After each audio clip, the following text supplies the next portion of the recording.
In order to help you prepare for the final, I thought I would go ahead and review Chapter 10 with you in this compressed, condensed format, and I'm just going to be hitting the highlights. I'd highly recommend looking at the initial videos that were published, the bonus videos that I recommended, I've provided for you online, reading guides. All that is an excellent use of your time. Again, half the final is going to be on the new content, which includes Chapter 10 and Chapter 14.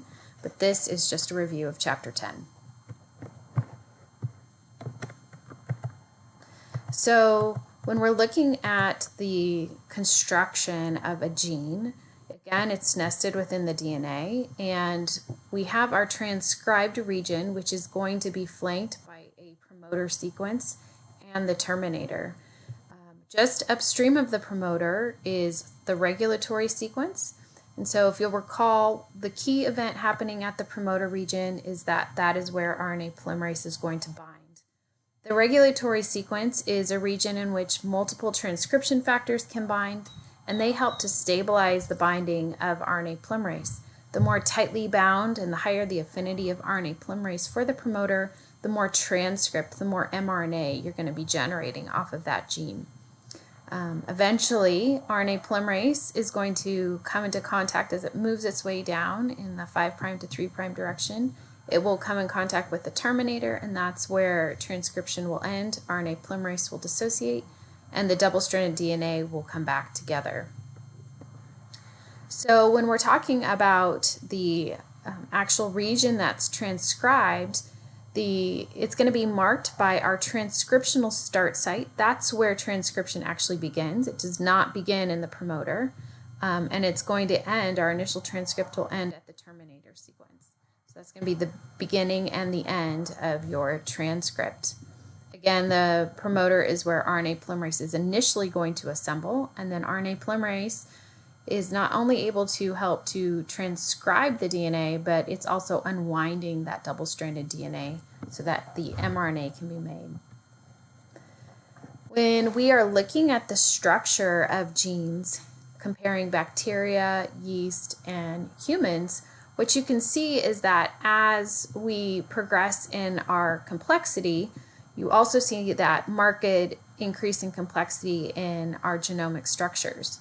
So in looking at a bacteria, if the gene is marked here by the arrow and the direction of the arrow, again, just upstream of the gene is going to be the promoter, and that's true for yeast as well as humans. However, those regulatory sequences, if it's a bacteria, it's going to very simply be just upstream of the promoter. However, for yeast, you can see we have much more complexity. You can find regulatory sequences quite a bit upstream of the actual promoter. And what will happen is the DNA will fold back in on itself, and those proteins that are binding here in the regulatory sequences, those transcription factors, will again help to stabilize RNA polymerase. For humans, on the other hand, it's incredibly complex. We have regulatory sequences upstream of the gene itself. You can have regulatory sequences that are thousands of nucleotides away. You can also have regulatory sequences that are downstream of the gene itself, oftentimes in the introns. And so we get this really interesting, very complex structure. So understanding gene regulation in humans is much more nuanced and hard to figure out.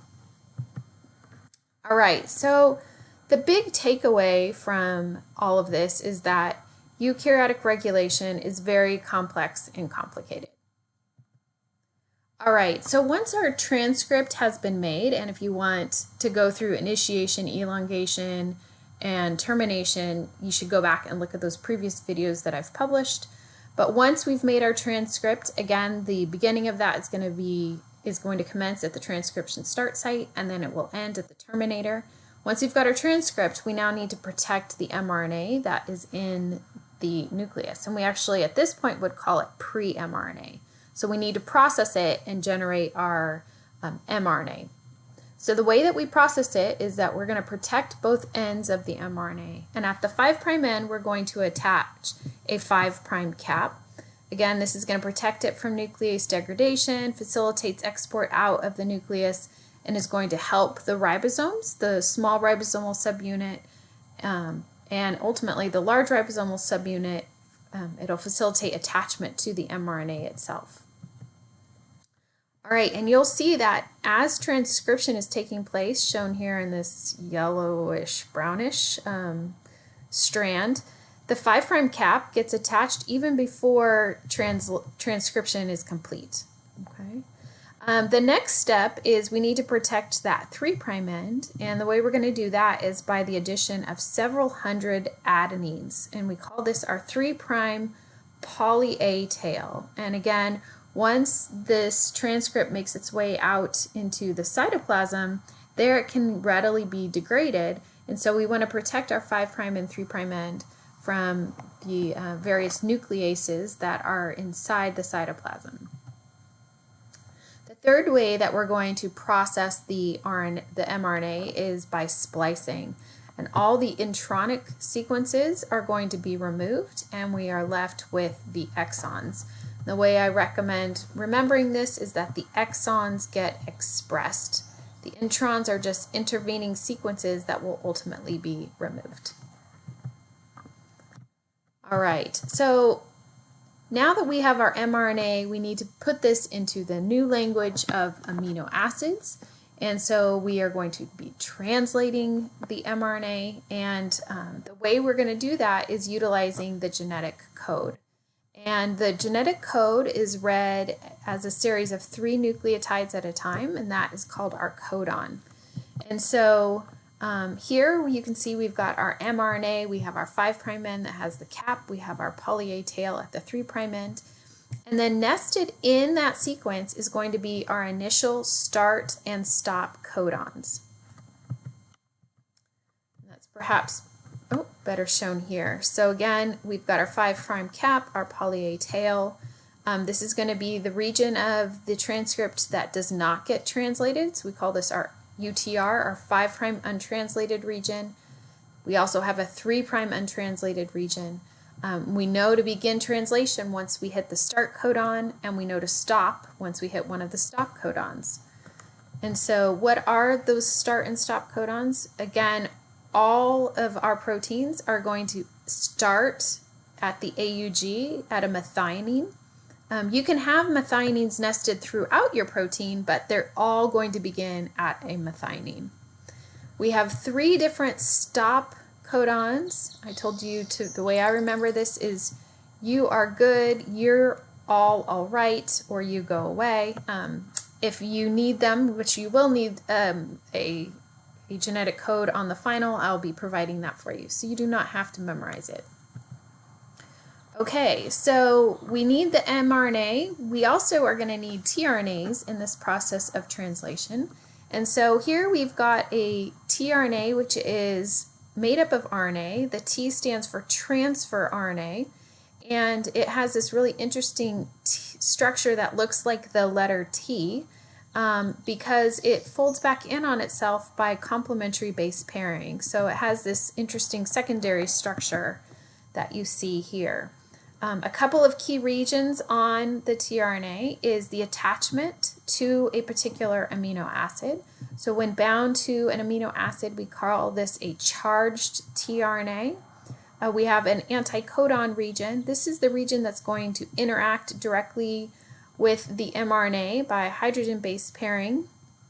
So it's going to be a weak interaction, but the anticodon will be complementary to the codon on the mRNA.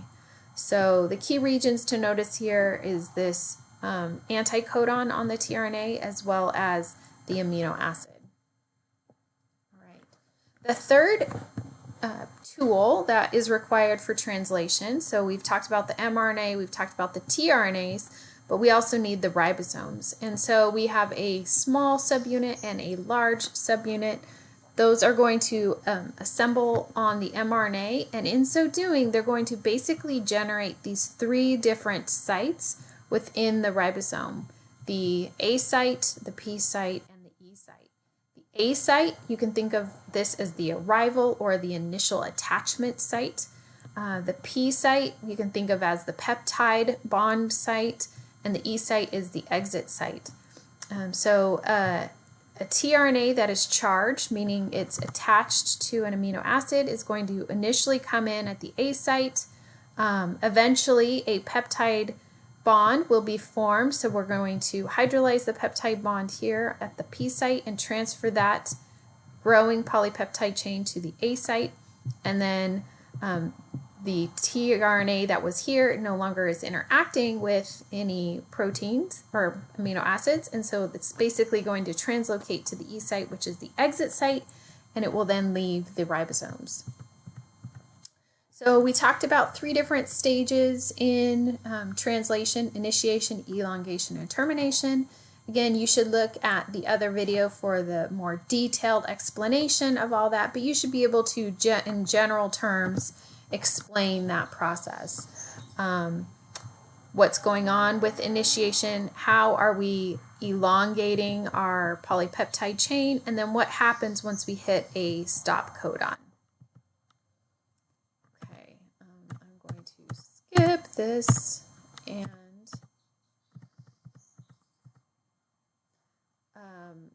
I will say one thing I noticed on some of your work on one of the TBL peer teaching assignments is that a lot of students were incorrectly using the anticodon on the tRNA for the genetic code, and I tried to make note of that for each of you, but make sure you're using the mRNA when you're figuring out which amino acid is going to be associated with a particular codon sequence. So this is for your codons, this is not anticodons.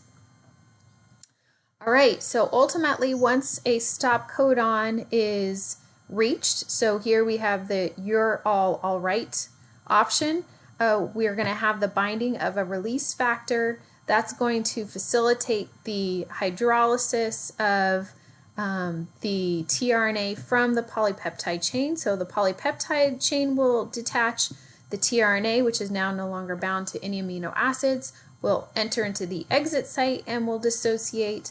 The mRNA itself is going to dissociate from the ribosomes, and the release factor will dissociate as well. All right, I have also posted on Canvas several videos that I think are super helpful, and I would highly recommend watching several of those just to make sure that this is all clicking for you. If you have questions in the next few days, feel free to email me, or you can post it on Canvas on the Ask the Professor tab, and I will try to check that periodically and make sure that all your questions are being answered. All right, I wish you all the best as you prepare for finals.